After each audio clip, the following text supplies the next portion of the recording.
Sejumlah puskesmas di Kabupaten Majene, Sulawesi Barat rusak parah saudara akibat gempa bermagnitudo 6,2 Jumat kemarin. Pelayanan kesehatan pun ditutup. Dan hancur lebur puskesmas. Ini nggak ada ditempain.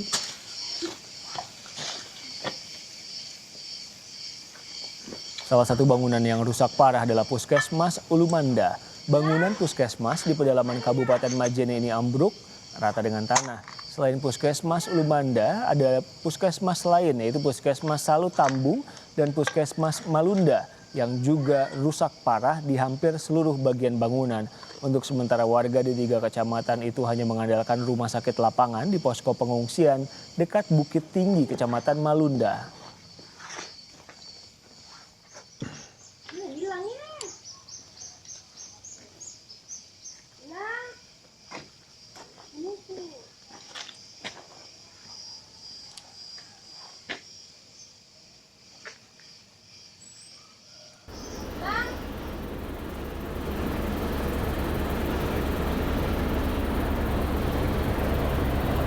Kepala Badan Nasional Penanggulangan Bencana atau BNPB Doni Monardo meninjau lokasi terdampak gempa di Kecamatan Malunda dan Ulumanda, Kabupaten Majene.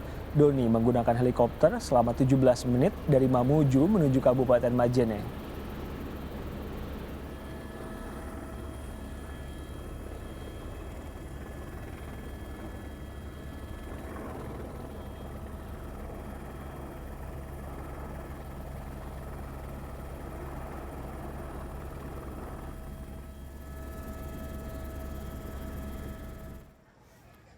Bersama Gubernur Sulawesi Barat, Doni Monardo, Kepala BNPB menyempatkan diri berbincang dengan para pengungsi. BNPB menyerahkan bantuan awal untuk operasional kebutuhan pokok sebesar 4 miliar rupiah yang terdiri dari 2 miliar rupiah untuk Provinsi Sulbar dan masing-masing 1 miliar rupiah untuk Kabupaten Mamuju dan Kabupaten Majene.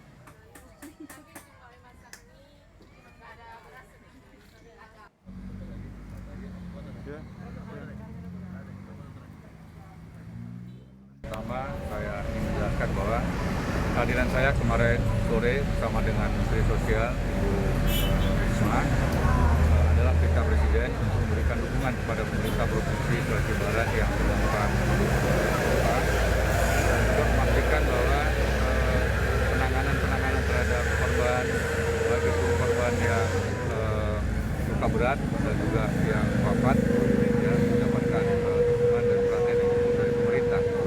Kemudian juga yang harus kita perhatikan adalah bagaimana tim gabungan yang di bawah koordinasi Badan SAR Nasional itu bisa memastikan tidak ada lagi korban yang berada di reruntuhan, apalagi korban yang kondisinya masih dalam keadaan hidup. Ya, kita harapkan hari ini bisa segera tuntas karena kami tadi pagi masih mendapat laporan adanya sejumlah Ribuan warga saudara mengungsi ke dataran tinggi di sejumlah kecamatan di Kabupaten Majene, Sulawesi Barat. Hanya dengan berbekal alat seadanya, warga mendirikan tenda darurat. Mereka memanfaatkan bangunan kampus setempat untuk berteduh. Untuk mendirikan tenda, pengungsi memanfaatkan kayu. Pengungsi sangat membutuhkan bantuan berupa tenda yang lebih layak dan kebutuhan pokok serta selimut dan alat atau fasilitas MCK.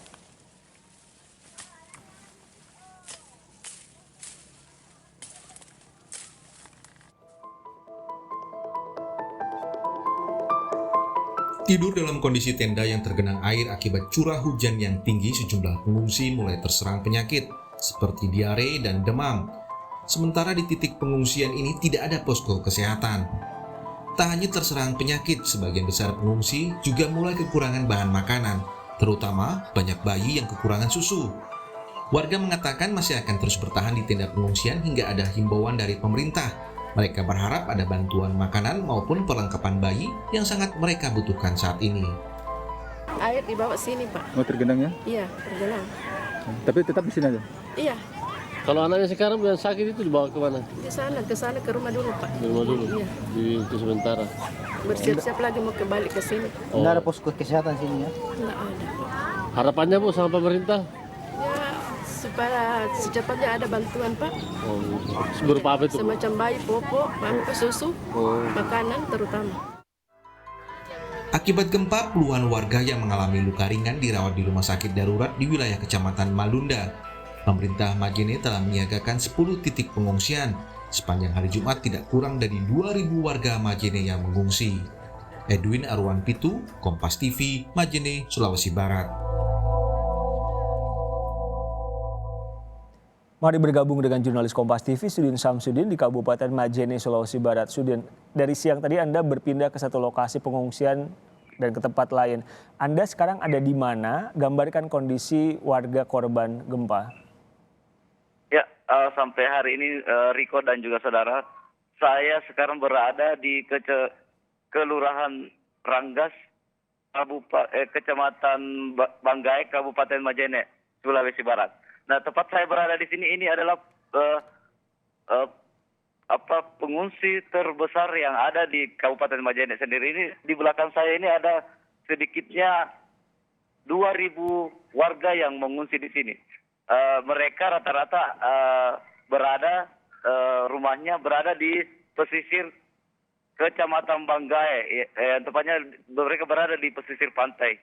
Nah, di sini mereka masih dalam kondisi ketakutan karena informasi adanya terus tsunami yang akan datang menyusul sering adanya gempa susulan yang terjadi di Kecamatan Banggai itu sendiri dengan Malunda di Kabupaten Majene. Riko. Sudin, tadi Anda bilang ini salah satu lokasi pengungsian dengan jumlah pengungsi yang salah satu yang terbesar. Itu dikoordinasi oleh pemerintah setempat atau memang ini kumpulan warga saja membangun posko pengungsian secara mandiri? Nah, ini memang dikoordinasi oleh warga setempat itu sendiri secara mandiri. Nah, kemudian menyusul adanya pihak kepala lingkungan atau kepala kelurahan yang telah datang melakukan pendataan kepada ribuan warga yang ada di belakang saya ini yang sedang mengungsi. Di antaranya ada ratusan anak-anak, ibu-ibu, dan bahkan sejumlah manula yang ada di tempat saya. Nah, tadi miris Riko, Anda mungkin melihat dari gambar saya yang saya kirim bahwa di dalam gambar saya yang saya kirim bahwa mereka mendirikan tenda dari tenda-tenda seadanya dengan berbekal tiang-tiang kayu-kayu penyangga yang mereka ambil sendiri di hutan-hutan yang berada di sekitar sport center Majene ini. Nah, mereka sekarang masih sejumlah di dalam satu tenda ini kadang ada 10 hingga 20 orang dalam satu tenda. Nah, Riko, di sini satu tenda harganya sekitar 200 hingga 300 per tenda. Nah, itu warga sangat kesulitan untuk mendapatkan tenda di sini. Sorry, satu tenda harganya 200.000, maksudnya mereka gimana, beli atau apa? Terpal itu mereka dapat dari mana? Terpal itu dia beli, namun kesulitan dia harus memesan di luar Kabupaten Majene dan luar Kabupaten Mamuju itu sendiri. Biasanya mereka pesan dari keluarga ada di Polewali Mandar atau Polewali Mamasa itu dengan harga mencapai 200.000 per tenda. Nah, sekira satu tenda itu mungkin 2 kali 3 meter panjangnya. Nah, dalam satu tenda yang di belakang saya itu, dalam satu tenda biasanya ada 4 tenda yang dipakai untuk membuat satu tenda yang bisa dihuni 10 hingga 20 orang. Nah, alasnya sendiri ada yang tenda, ada juga yang terpal dan tikar yang diambil dari rumah mereka sendiri. Tanpa sekarang masih belum ada bantuan tenda dari pemerintah setempat. Ya, jangankan mematuhi protokol kesehatan ya, makan, tidur, dan beristirahat saja sulit. Tapi pertanyaan saya, kemana pemerintah setempat? Kemana otoritas? Apakah lokasinya sulit dijangkau? Karena Anda tadi bilang di tempat ini banyak sekali warganya. Ya, kebetulan di dekat Sport Center sendiri ini sangat dekat dengan kantor Bupati Majene itu sendiri dan kantor anggota DPRD. Nah, saya tidak tahu dan sampai saat ini kami memantau dari siang ini hingga petang belum ada satupun pihak pemerintah yang datang berkunjung ke sini, Riko. Namun hanya kepala lingkungan yang masih melakukan pendataan dan mereka sangat miris ini. Mereka masih membutuhkan perlengkapan makanan. Ini sekarang ini sudah akan turun hujan. Ini sudah mendung. Nah, ini masih banyak tenda-tenda warga yang belum lengkap tendanya, bahkan ada yang kurang satu. Ya, Sudin. Terpalnya jadi akan masuk air nantinya. Sudin, Anda bisa nggak melakukan seperti yang tadi Anda lakukan di breaking news? Anda angkat handphone Anda, nanti kami insert gambar sedikit, lalu Anda berjalan tunjukkan lebih dekat lokasi pengungsian, bagaimana warga amat kesulitan dengan keadaan mereka sekarang. Oke. Baik, kami akan mencoba seperti tadi. Kita akan memperlihatkan ini ada di sport center. Nah, ini ada sejumlah anak-anak yang warga sudah ini membeli sendiri keperluan air bersihnya. Sorry, itu beli? Ya Riko. Air bersih itu mereka beli? Ini belum ada airnya, hanya masih tempat penampungan sementara. Oke, silakan lanjutkan. Ya, nah, saya akan tunjukkan Riko bagaimana tempat-tempat pengungsi yang ada di sport center ini.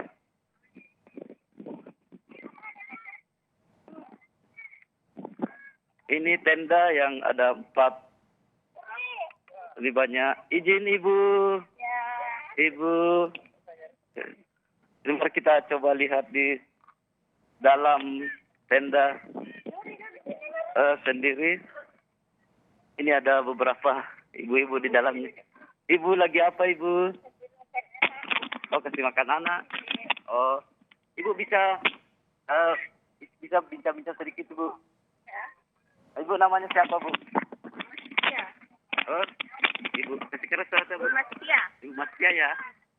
Bu, ini berasnya, makanannya untuk kasih makan anak ini dari bantuan pemerintah atau beras? Bukan, dari pribadi. Beras sendiri. Nah, Bu, sampai sekarang untuk kebutuhan apa yang mendesak dibutuhkan ini, Bu? Ya. Kasih keras, Bu, boleh kasih keras rata, Bu? Ya, makanan pokok, popok. Bu, untuk tenda ini sendiri, membangun tenda ini ada berapa tenda, Bu? Tenda sendiri. Nah, ada berapa tenda ini bisa terbangun hingga bisa sampai seperti ini? Ada 5 ya. Ibu, dalam satu tenda ini ada berapa orang, Bu? 6 kakak. Oh, Bu, bisa saya ke situ? Iya, bisa nih. Iya, enggak apa-apa, Ji. Iya, ke sana. Baik, Riko, saya akan mencoba lagi menunjukkan satu keluarga yang ini sedang merawat bayinya. Ya, Ibu bisa, maaf Riko, gambarnya sementara ini karena tendanya warna hijau. Iya, Sudin, tetap patuhi protokol kesehatan juga, saya mengingatkan. Iya. Sepertinya sih sudah tergambar bagaimana situasi di dalam seperti apa. Anda bisa keluar lagi dari tenda itu. Kami tampaknya sudah mendapat gambaran alasnya hanya terpal. Kalau hujan ya pasti basah. Ada bayi tadi yang harus dirawat. Ada bantuan yang harusnya sudah diberikan. Baik, Sudin. Terima kasih laporan Anda langsung dari tempat pengungsian. Kami sudah menangkap visual-visual yang Anda kirimkan. Anda tetap jaga kesehatan juga di sana. Oh, aduh, Riko, di sini kami, halo? Ya. Halo? Kami menemukan bayi yang baru lahir. Oh, gimana Sudin? Ada bayi yang baru lahir? Ini ada warga tidak perlu terlalu detail, tapi ya kami paham, Riko. Ini warga yang secara tidak sengaja memberitahukan bahwa mungkin karena mereka tidak pernah mendapatkan bantuan.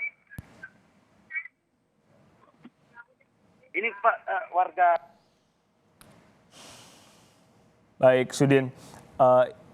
Tentu kita semua berharap bahwa ada bantuan yang lebih layak yang bisa diberikan kepada korban gempa di sana. Tadi kita sudah melihat ada kepala BNPB yang memberikan sejumlah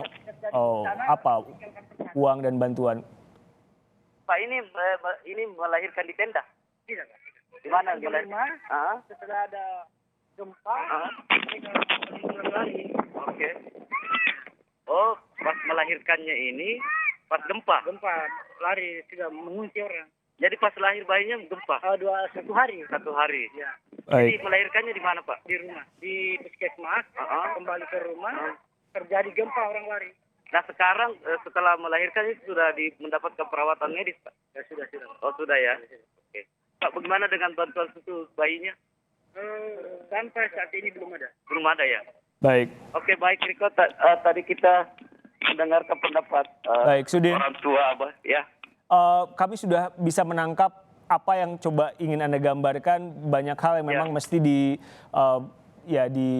diperbaiki dari lokasi pengungsian ini. Terima kasih, jaga kesehatan Anda. Tetap hati-hati saat liputan di kondisi pandemi dan bencana ini. Sudin Samsudin, jurnalis Kompas TV.